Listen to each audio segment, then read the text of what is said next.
And I do enjoy your wines a great deal.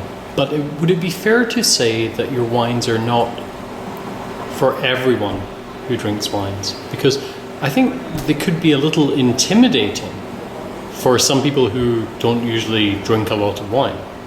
I think in some way you are right, in some not exactly. It's true that if people approach these wines with a lot of expectation,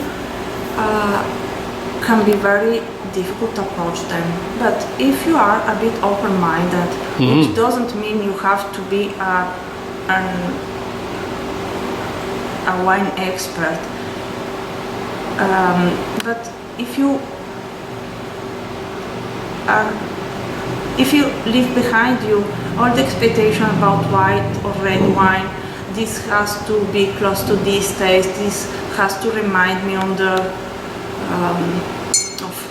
green apple, things like this. If you would just enjoy the taste and to get concentrated about this, probably they will be less complicated than people are expecting. They are very complex wine, but often people confuse complexity with complicate, and they are two completely different things. I think there are wines almost everyone could approach, depending on how much you know about wine, or what a big experience you have about wines. You could approach them on different levels, and the more you know, the more you could go into wine. Often people believe they are wines that need a special pairing or a special meal to be enjoyed. It's not exactly true. They are wine with a lot of character, but they never overcome the food. We enjoy these wines with almost everything. We don't eat a lot of meat, but apart from this, you could have them with salad, with first courses, with spicy food, with raw fish, raw meat. So it's really not necessary to have a classical Italian meal, or supposed to be classical Italian meal, to enjoy these wines. Wine is something you deserve for yourself when you want to treat you. So it has to be good. Good doesn't mean it has to be extra expensive, but means it has to be well made. So the point for us is, since it's not necessary to have wine every day, once you decide to have wine, it should be good. So what's the point in accepting to drink bad quality wine? And even worse, why should we produce not high quality wines? This is for us something very important, because high quality wine means that we really care about what we do. We don't have a special wine for home. We only drink the wine we produce for the market, and we believe this is the best guarantee about what we do, because we care about ourselves, and we have the same care for everyone who would like to enjoy even a single glass of our wine. For this reason, we decided not to use any chemicals. We are not biological certificated. We believe that farming should be biological, organic. We work in a biodynamical way because we want to reduce the impact we have to the environment.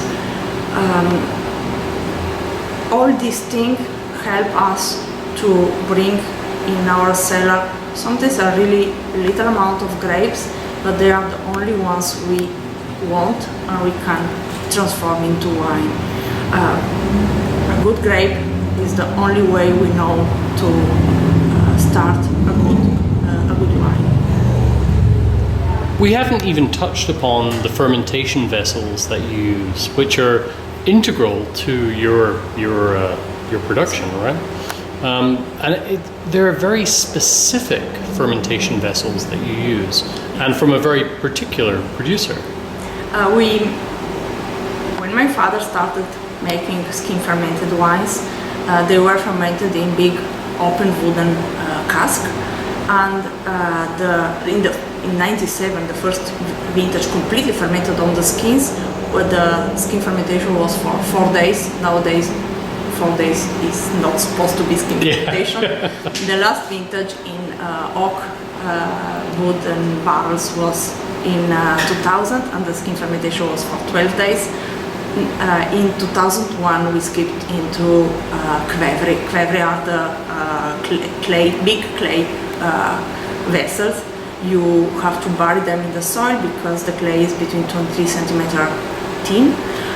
The clay amphoras are between 1,300 and 2,400. This is quite big, and they have to be buried in the soil because otherwise the pressure would break them. Yes. It takes. My father learned about the amphoras. Kvevri is the technical name in the mid-80s. Well, that's coming with your kind of Georgian influence that's happening. Yes. Yes. Yeah. He learned about these Georgian amphoras in the mid-80s, and he learned that. Georgian amphoras? Yes. Georgian curve. Georgia, the Russian Georgia, Okay. not the U.S. Georgia. He learned that there were still people having them. So this was not only something from the past. The amphora is the first vessel used for the winemaking. Some people say about 5,000, some other 8,000 years ago, so quite a lot time ago. It took him many years to be able to go to Georgia because until it was not possible to travel in the Soviet Union. And when Georgia was out of the Soviet Union in the mid-90s, this country was in a very critical social, political, economical situation. So only in 2000 he has been able to go there. At the time he had to have private guards because for the security was not so easy to travel there. And he went there not because he wanted to see if someone was still producing wine in this way, but if someone was still able to produce them. He found some elderly farmers still able to produce amphoras, and he has been able to order some amphoras. So he was back in May 2000 dreaming about having the vintage 2000 fermented in these clay pots. But the first truck with 11 amphoras arrived in November, so it was too late for the harvesting. And this was the funniest part because from 11, 9 were completely broken. So he had to go back to order some new. It took us 5 years to collect all the Kvevri we needed. The big difference between fermenting grapes and wines in Kvevri instead of wooden barrels is that in Kvevri you can preserve the wine on the skins for many, many months. So the vintage 2000 fermented in Kvevri was preserved on the skins for more than 3 months. 2000, the previous vintage, was preserved between 12 and 14 days. This is what we wanted, to allow the grape to transform itself into wine without hurrying it. We believe that nature has its own times. We don't have to hurry it because otherwise the product is not anymore natural. How do you feel about this new generation of sommelier and wine enthusiasts who are so passionate about your wines? For us, it has been a big change to see how young people are often much more open-minded. Yes, yeah. I think this is for two reasons. Sometimes the new generation want to just be different from the old one. Sometimes they don't have these frames. Frames of reference, I guess. Often, yes. Or prejudice as well. Both. Yeah. I would say yeah. both. And so they are often much more open-minded to new things. It doesn't mean that they have to enjoy everything you give them.